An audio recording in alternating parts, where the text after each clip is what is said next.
Hello everyone, আসসালামু আলাইকুম। নিশাস food recipe চ্যানেলে সবাইকে স্বাগতম। নিশাস ফুড রেসিপি চ্যানেলে ডিম পিঠার রেসিপি নিয়ে হাজির হয়ে গিয়েছি। আর এই ডিম পিঠার রেসিপিটা আমি কিভাবে করেছি সেটাই আজকে শেয়ার করব।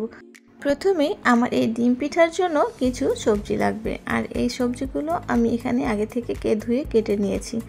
আর এই যে এখানে আরও লাগবে, সেটা হলো ডিম, যেহেতু ডিম পিঠা। প্রথমে একটা বাটি নিয়েছি, 1 কাপ গ্রেট করে রাখা আলু দিয়ে দিলাম, আর হাফ কাপ বাঁধাকপি কুচি দিয়েছি, হাফ কাপ গাজর কুচি দিয়ে দিলাম, আর এখানে 1/4 কাপ ময়দা দিয়ে দিলাম। এরপর কর্নফ্লাওয়ার দিয়ে দিলাম 2 টেবিল চামচের মতো। এবার দিয়ে দিলাম 1 টিস্পুন লবণ, আর হাফ টিস্পুন গোলমরিচ গুঁড়া, হাফ টিস্পুন চিলি ফ্লেক্স। হাত দিয়ে ভালো করে সবগুলো উপকরণ একসাথে আমি মাখিয়ে নিব এইভাবে। তো এটা খুব আলতোভাবে করে নিতে হবে। আর এই যে আমার হয়ে গেছে, এখন একটা রেস্টে রেখে দিলাম প্রায় 10 মিনিটের মতো।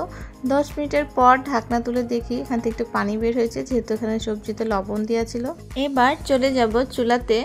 তো এদিকে আমি চুলাতে একটা প্যান বসিয়ে দিয়েছি। তো আমি এখানে পিঠা প্যানটা নিয়েছি। পিঠা প্যানটাতে তেল ব্রাশ করে দিচ্ছি, যেহেতু আমি পিঠাগুলো দিব, তো আগে থেকে এইভাবে তেলটা ব্রাশ করে নিলাম। এবার দিয়ে দিব ডিম পিঠার উপকরণটা, যে সবজিটা আমি আগে থেকে মাখিয়ে রেখেছিলাম। তো এই তো আমি পিঠার খাঁচে দিয়ে দিলাম। সবগুলো কিন্তু একই রকম শেপ করে নিব আমি। এই ডিম পিঠার জন্য আমি যে প্যানটা ইউজ করেছি, আপনারা চাইলে কিন্তু যে কোনো প্যানে আপনারা তৈরি করতে পারেন। সেম একইভাবে আমি সবগুলো কিন্তু পিঠার খাঁজগুলো সাজিয়ে নিব। তো পিঠার খাঁজগুলো আমার সাজানো হয়ে গেছে। এখন মাঝখানে একটা করে আমি ডিম দিয়ে দিচ্ছি। তো এই তো ডিম উপর দিয়ে দিলাম। ডিমগুলো যেহেতু দেওয়া হয়ে গেছে সবগুলো পিঠার খাঁজে, এবার আমি এখানে উপর দিয়ে একটু কালো জিরা দিয়ে দিব। কালো জিরাটা দেওয়া হয়ে গেলে ওপর দিয়ে আমি আর একটু ডেকোরেশন করব, সেটা হলো পেঁয়াজ পাতা কুচি দিয়ে দিব। তো এই যে এখানে একটু করে পেঁয়াজ পাতা কুচি দিয়ে দিচ্ছি। আপনারা চাইলে কিন্তু এই পেঁয়াজ পাতা বা কালো জিরাটা স্কিপ করতে পারেন। তো এবার ঢাকনা দিয়ে ঢেকে দিলাম, আর 5 মিনিটের জন্য অপেক্ষা করব। তো 5 মিনিট পরে আমি ঢাকনাটা তুলে নিয়েছি, আর এই সময় চুলা রাসটা মিডিয়াম টু লোয়ে ছিল।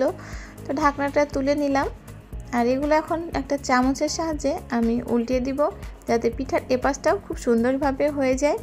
সেম একইভাবে আমি সবগুলো কিন্তু পিঠাগুলো এই চামচ দিয়ে আমি উল্টিয়ে দিব। এভাবে সবগুলো পিঠায় আমি উল্টিয়ে দিয়েছি। প্রায় 2 মিনিট পরে পিঠাগুলো কিন্তু আবার এই পাশ করে উল্টিয়ে নিব।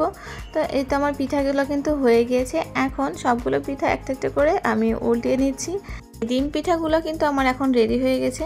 পরিবেশনের জন্য এখন এই ডিম পিঠাগুলো একটা হাফ প্লেটে তুলে নিব।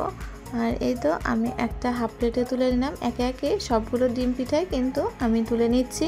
আমার এই ডিম পিঠার রেসিপিটা যদি আপনাদের ভালো লেগে থাকে, অবশ্যই নিশাস ফুড রেসিপি চ্যানেলটা সাবস্ক্রাইব করবেন এবং নতুন নতুন রেসিপির ভিডিও পেতে আমার সঙ্গে থাকবেন।